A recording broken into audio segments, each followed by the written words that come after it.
Erkin Asya Radyosu tatil programması muhbirleri nima deydi? Demek sen Marun Efendi degan milliy territoriyalik avtonomiyani bekor qilmoqchi bo'lsang va bekor qilishni tashviq qiladigan bo'lsang, eng oxirida dal bo'lg'idak bir tal paxolnimi o'rvatganlik bo'lasan. Demak bu bir tal paxol. Mayli Tibet uchun, mayli urush uchun va Uyg'ur uchun bir aytganda, Uyg'ur uchun aytganda avtonomiya degan bu gapning o'zi bir tal paxol deydi. Yana bir nuqtada Allohlar hozirgacha Xitoyning to'g'ri betlarida, hatto New Yorkda nashr qilingan, Xitoycha nashr qilingan Dunyo gazetida, hatto Amerika ovozining Xitoy til programmasida nima deyapti hozir? Xinjiang Uyg'ur avtonom rayoni degan gap yo'q. Xinjiang sizchi. Ko'rdingmi? Sen demokrat davlat Amerika turib shunday qilyapsan-ku. Yana davlatning ichidagi hanzolaringda nima deb og'rinamiz? Sen bir demokratik davlatda, bir demokrat davlat yaşayapsan. Aynı çağda Mavuz'un bizning tuzgan asosiy qonuni bo'yicha birga huquq bu. Xinjiang Uyg'ur avtonom rayonida to'liq ism bu. Nimish Amerika ovozi bo'lgan radio sen Xitoy til programmasi buni Xinjiang sizchi deb ataysa. Ana Xitoy torbetlari. Hatta New York nashr qilingan Dunyo gazeti hammaning ishiltayotgani Xinjiang sizchi. Nima Xinjiang sizchi degan. Mesela bir paxal.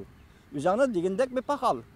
Bir can qutquzish paxali. Yoki üzerinin neyisi bilan üzerinin qalqini urush paxali.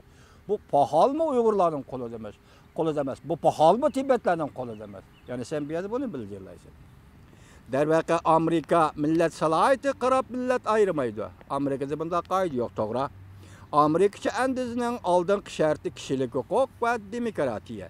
Agar shaxsning huquqlari kapolatga ega bo'ladigan bo'lsa, kishilik huquqqa ega kishilardan tarkib topgan millat to'pining huquqlari albatta kapolatga erishgan bo'ladi. Bu yerda dialektiklik munosabat bor. Shaxs sen degan shu huquqqa erishsa, millat shu huquqqa erishadi.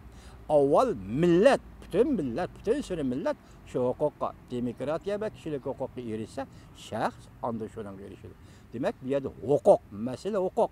Tahrir efendim, bu medeniyet meselesi, tarih meselesi, farq meselesi emas. Ochiq so'zdan, dadillik bilan so'zdan. Shu vaqtida erkak bo'lasiz. Erkakchilikni tashabbus qildi ekansiz, o'zingiz erkakchilikka ta'tir qaraydi ekansiz, ta'tir muomala qildi ekansiz, Junguliq efendi. Millat shubhasizki odamlarning jug'lanmasidir. Millat tarkiblarga ayrilganda Amerikada xilma-xil ko'p manbalik gruppalarning mavjud bo'lib turishi kishilik huquq bo'lganligi uchundir. Jungoda millatlar masalasining negizi kishilik huquqning kamligidir. Millatlar masalasining negizi kishilik huquqning kamligi emas. Bu kishilik huquq masalasi kishilik huquq xitobnomasida Birlashgan Davlatlarning tashkilotining kishilik huquq xitobnomasida bir millatni ikkinchi bir millat ekspluatatsiya qiladigan ish bu aqalli kishilik huquqni inkor qilganlikdir deyilgan hurmatli tahrir efendi. Xitoy radiosining tahriri. Shunday deyilgan efendi. Demak bu yerda kishilik huquqni emas, mustaqillik huquqini. Evvel müstakillik hukukunu qo'lga keltirsangiz kishilik huquq bor. Bo'lmasa kishilik huquq qayerdan keldi Tahrir efendi? Kim berdi sizga? Bu qaltis gap bu. Xonandan kelgan Xitoy bilan Jansudan kelgan Xitoy Uyg'urga kishilik huquq berdi deydigan qoida bormi dunyoda? Bu masala milliy territoriyalik masalalarga ayirib qo'yish, yeni tanlab eg'izin qichish bilan yenikini kechiringlar, yenikini tanlab eg'irdan qichish bilan millatlar munosabatini yaxshilik qilib bo'lmaydi. Yenikini tanlab bu to'g'ri gap mana. O oxiri eg'iri nima? Huquq Xitoy, huquqni ach. Huquq to'g'ri so'zlar. Quruq gap qilma. Mushundaq vaqtda yani milliy territoriyalik avtonomiya huquqini tartib elish, osonlik millatlarni texnik ko'p bo'zaq qilish uchraydi. Kelmishundaq vaqtda avtonomiyani bekor qilish, osonlik millatlarni texnik bo'zaq qilish bo'lib hisoblandi. Kishilik huquq, demokratiya bo'lganda osonlik millatlarni qo'g'dash masalasini yana o'ylamasa bo'lmaydi. Dunyoda birli xil turmush usuli bo'lmasa kerak. Faqat birli madaniyat turi bo'lmasa kerak. Milliy territoriyalik avtonomiyaning to'sqinligi bo'lmaganda, Jungoda har qanday bir millat o'zidan bir necha asr to'q xanzularning assimilatsiya qilib yetishidan saqlanib qola olmaydi. Milliy territoriyalik avtonomiya huquqi amaliyalashganda ko'chmanlarni chekligili bo'ladi. Ekologik muhitni qo'g'dig'ili bo'ladi. öz milletining turmush shaklini saqlab qolg'ili, madaniyat an'anasini davomlashtirg'ili, diniy e'tiqodini qo'g'dashda muhim rol o'ynaydi. Hozir avtonom rayon mush rolni o'ynayotgan hurmatli tahrir apandi Xitoy tili programma Serkin Asiyaning hozir Uyg'urlarning avtonomiyas mush rolni o'ynayotdi.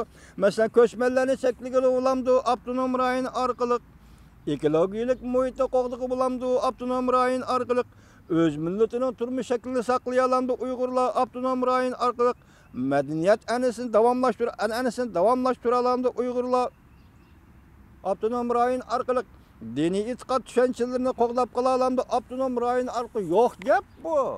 Yo'q gap. Şuna marın apanda hazır avtonomiyani elibiteli şunundaki milli angni form şeklinde, ang formülleri şekilde yoktumuz yaptı merhamet. Ben sizge cevap vereyim ki, hürmetli Erkin Asya Radyosu. Xitay Tili programımızın muhbiri bilen tahrir cenaplar efendim. Qarab bakın, etrafınızda turmuşda uçurap doludu. Harabılık berip bakın. Harabılıktan bir keseklik elibitiş, o harabılıktan bütün kıyafeti hiç kanda tesir göstermeydi. Şunu siz avtonom rayonu elip gitemsiz, koşup veremsiz. Bu hiç kanda tesir göstermeydi Uygurların turmuşuna. Uygurunu Xuda Uygur dep yarattı, tabiat Uygur dep yarattı. Uygurluq bilen mavcut bolup duruyordu. Kötek geçtiğini.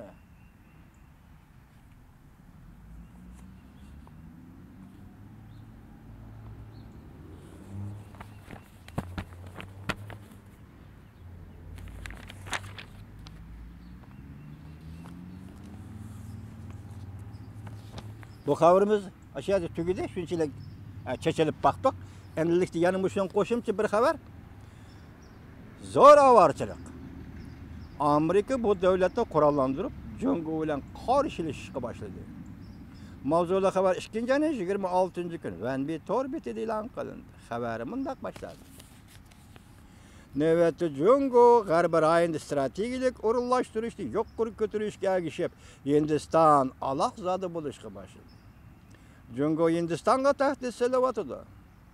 Onun üstüge Amerika Cenubi Deniz'i hali bir çağ boldu, hareket kılışka başladı.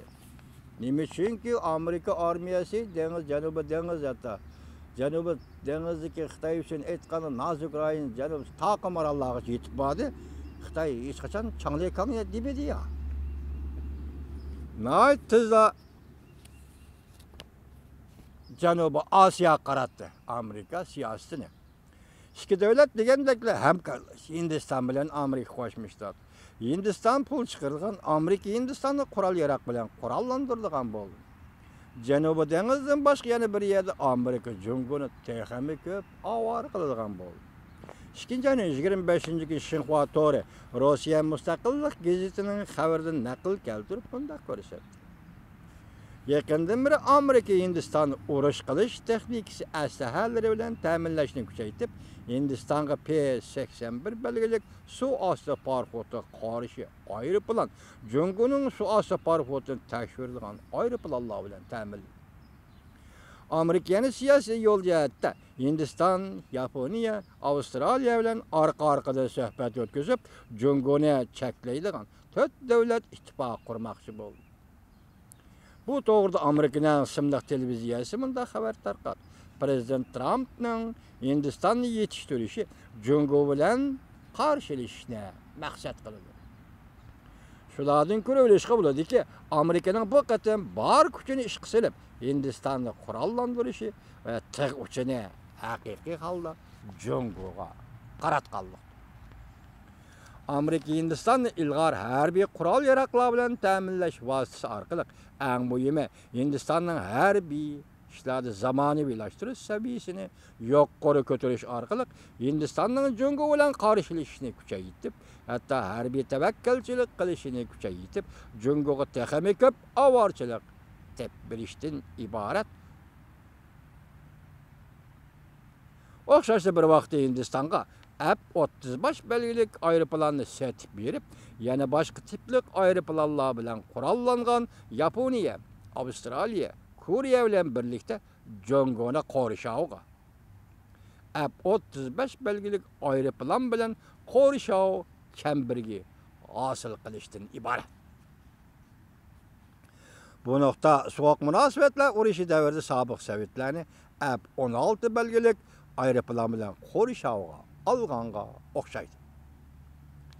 Şüphesizki Amerika'nın bu usuli Janubi dengizda dolqun ko'tarishi texmi xatarlikdir.